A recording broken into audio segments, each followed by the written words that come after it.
We're on the bottom of page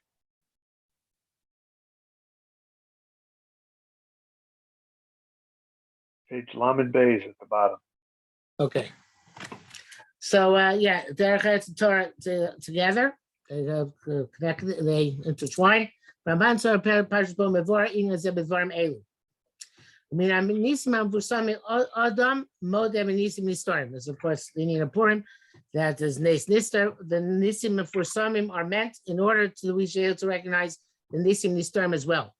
Be'er Dvarav. That means to say Sheroim Shanhagas L'Malam Min HaTeva.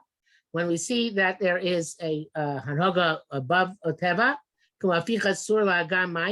such as when a rock turns into a lake, etc.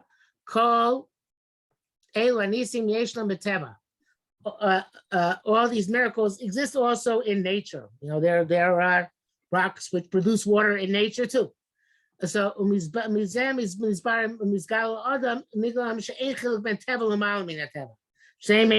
they're both the same. So Samaras means you call teva all nature with all of its conduct and all of its rules. Chomer achirasa, the coarse material of which it's made, and incapacity to change it under normal circumstances. I call Enokim Ritzonah everything is God's will.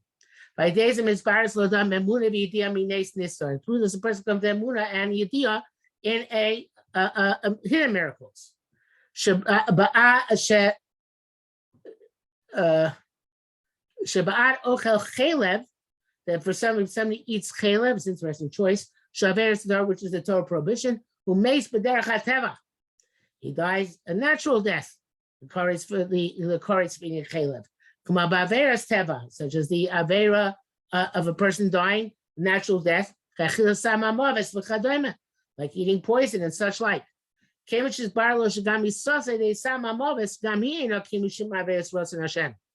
is because even dying as a result of poison is Ratzon Hashem. So therefore, everything is Ratzon Hashem. The serpent does not kill. It is the sin which kills. So a person should, we don't, for us, we live in a state of Hesed. We don't see any divine reward and punishment in this world on any regular basis. But here, Yerucham is saying it should be the flip side of the coin. If one sees that L'malam min HaTeva is Ratzon Hashem, so Teva is also Ratzon Hashem. So a person should not be astounded if things which are ruchni have an impact on the Gashmi, because it's the Gashmi is only manifestation of Ratzon Hashem in whatever shape or form it manifests. Rashi Shmos Gimel Perek Shmos Gimel Paskidal. I will be what I will be, says Hashem. I'll be with them in this Sarah. Like I'll be with them in the oppression of other Goluyos. Ramban explains,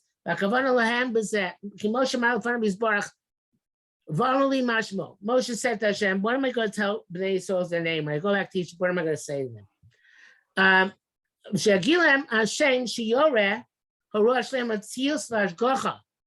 In other words, he was asking for a name which is going to, not just a name, but something that's going to indicate perfectly the existence and providence of HaKadosh Baruch Hu.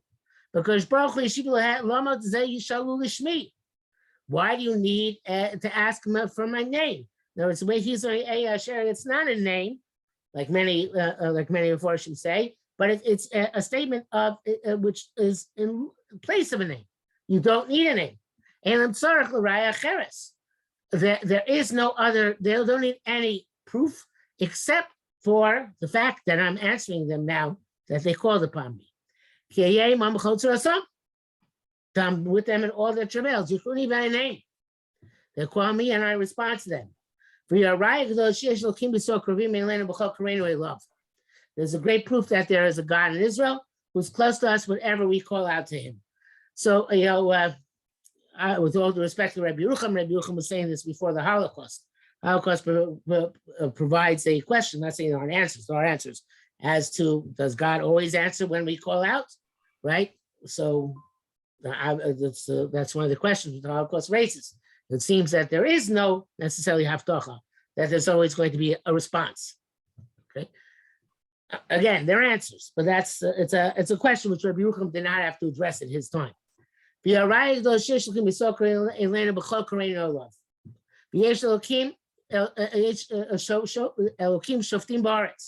judgment. Then that's a proper, this is all a quote from the Ramban actually. There's a proper shot in this Agadata of what it means that I'm going to be them in Shibu Shar Malchios. I'm going to respond to them in all cases where they call out to me. Beard Varvu means to say the Shelas Myself Shmo Yisbarach Shibu Shelas Arah Al Hashgacha. Their question was on God's name, which is actually a question of Hashgacha. She's barred some Iniyazek and Hashem Kebalas. They wanted to clarify how they should see Hashem within the midst of the land. So Nisim Gluim. So what he's saying is that eventually you're going to do great miracles, and that's going to prove to the Egyptians that there is Hashem Kebaretz. But now you're going to ask me beforehand, before we get to the 10 Makos. You ask me to go to Bnei Yisrael and say, I was sent by you. And that Hashem actually is on your side. How am I supposed to prove that to them? How should I prove that? And the Hashem care parts to them. My teacher is also more Israelis. How's the Jewish nation going to know it's not miracles? And this is he was answered. They don't need any other proof.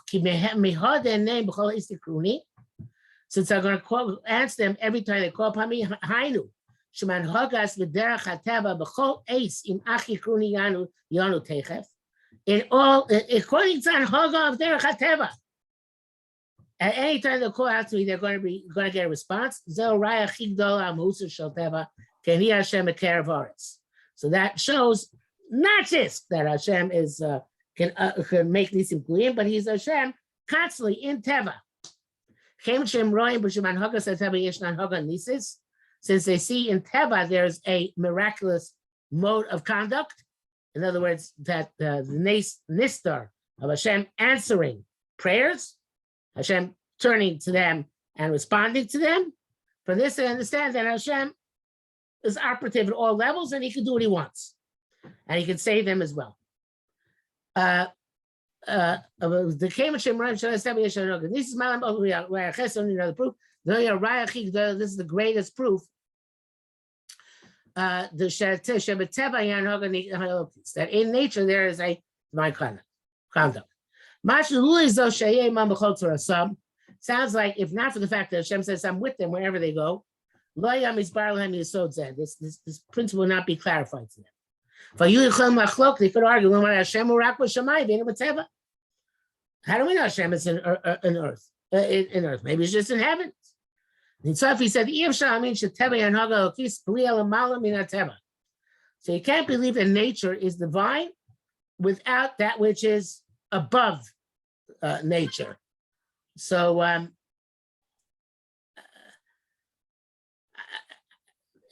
it's still not a nes nigla. It's a nes nister, but it's anhaga, which requires us to believe that there is a connection to Hashem, which then makes us understand that everything in the world is anhagas Hashem. So, Lamar, there's three levels here. There's nes nigla, which is a whole different ballgame.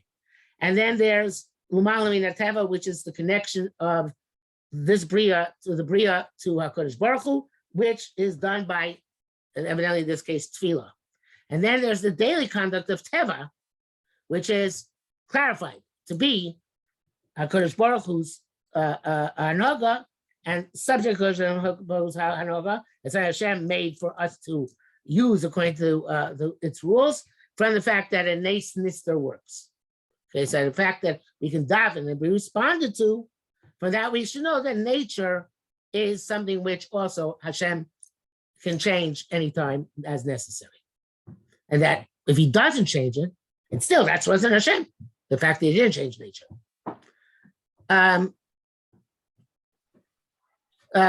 Zel Shomer Chazayim ain't Torah in Derech Eretz. So the message ain't Torah Shilamam Teva, ain't Derech Eretz Shu Teva. Vamram Torah, what does it mean, Torah? Here it says it's supposed to. Kol Hamashis Bar Devi Rambam is so Nes Nista. Okay, the Torah, which is what happened there, is the Nes Nista. So that's the idea of the Nes Nista, which here is referring specifically to Tefillah, but the Rabbi Yerucham himself had given the marshal before Ochel Chelev. It's the same principle, according to Rabbi Yerucham at least. By Deshim is Barer, this Barer Losh Ochel Chelev Shulumal Min Ateva Adam Meis Misa Tibis, person dies a natural death as a result of eating Chelev. And then so to all the punishment term is Hamisa Tibis Kachila Samachadoimat, as we see that when a person eats poison and dies, he named also Sibatzma. Okay, I'm not 100%, as I said, mentioned before, I'm not 100% happy with this, but I understand the idea, which is that there is no distinction between Torah and Teva in terms of Ratzon Hashem. They both are expressed Ratzon Hashem, and when they work in way A, that's what Hashem work in way B, that's also Ratzon Hashem. Under normal circumstances, they're supposed to work on the way A, right? And way A includes both the Gashmi working of the world and simple Gashmius, eat poison, you die, and the Ruchni working of the Gashmius, eat Chelev and you die.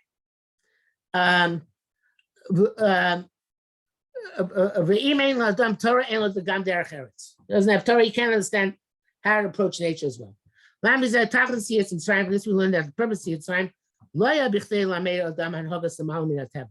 wasn't teach a person how to deal with beyond that which is above nature. The contrary. To teach us how to deal with nature itself. Ramban so parshas bo. Let me tell you now. Cloud b'tam mitzvahs rabos. The general principle of many mitzvahs.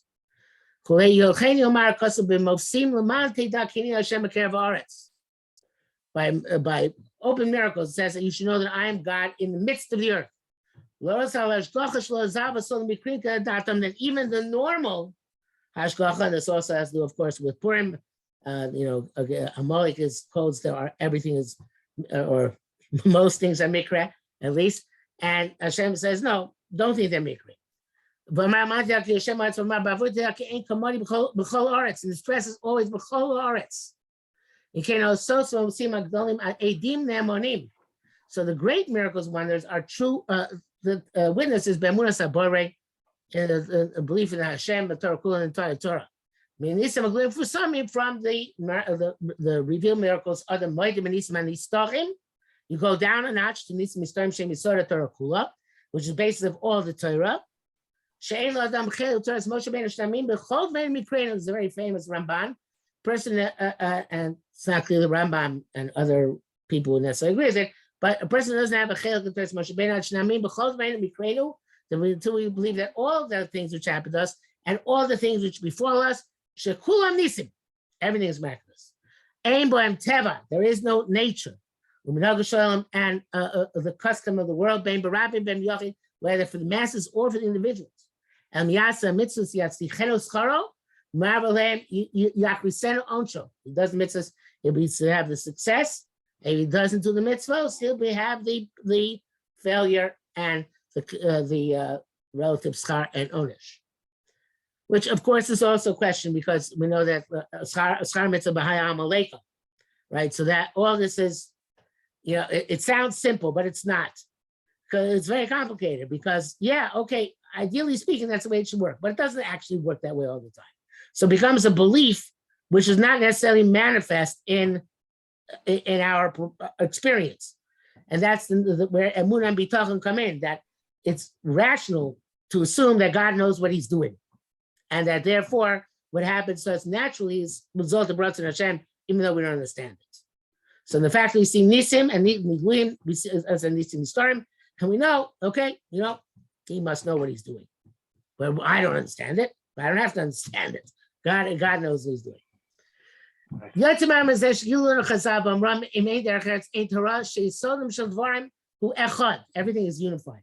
Chaniv Shas Kos B'Teva Shum Over Liyamal Min HaTeva Ki Ein Torah Ein Derech Eretz. Bayan Chovas Havavos L'Shem Shavos Elkim B'So Perkimon. Kemach Ein Makabel Torah. If you don't accept Torah, Ein Makabel Chibei Sichel Sichlios. You don't accept logical constraints and directives as well. So She'ein Lo Derech Eretz.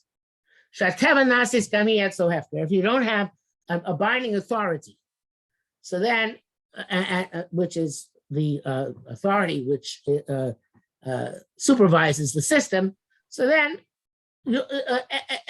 being ethical and being logical has its limits.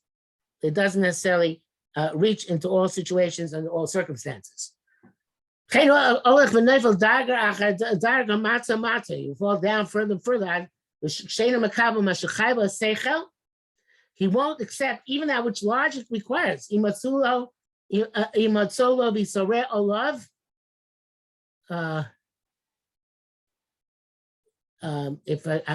not sure he means imatzulo, but Yisrael means when he has complaints against it. You can even leave the category of a human being.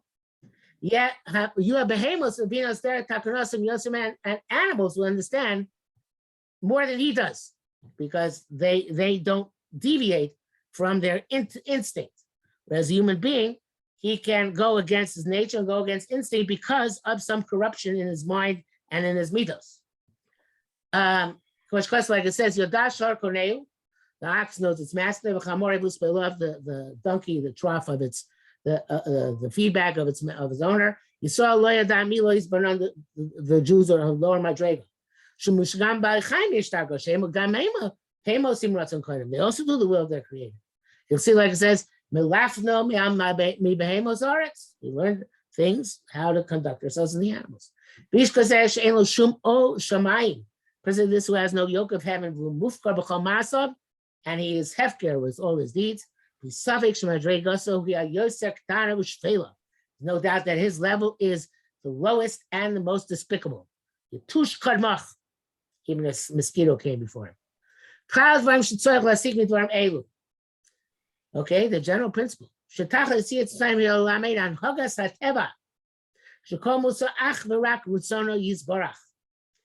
Again, nisim gluyim, nisim nistarim, to teach about Teva. And this is all pshat in Leman Teda Kini Hashem Bekerev Oretz. Not just Lamala Min Oretz, but Bekerev Oretz. Okay. This has to do with the famous Ramban and the kasha of why we have 8 days of Hanukkah when only 7 days were miraculous. Right. Right. The Ramban exactly. Has the famous thing. He says everything is Hashgacha Pratis. Right. The fact that the candle burns, it's also Hashgacha Pratis. Right. Very good. Right. Okay, so let me just end the recording here for a minute.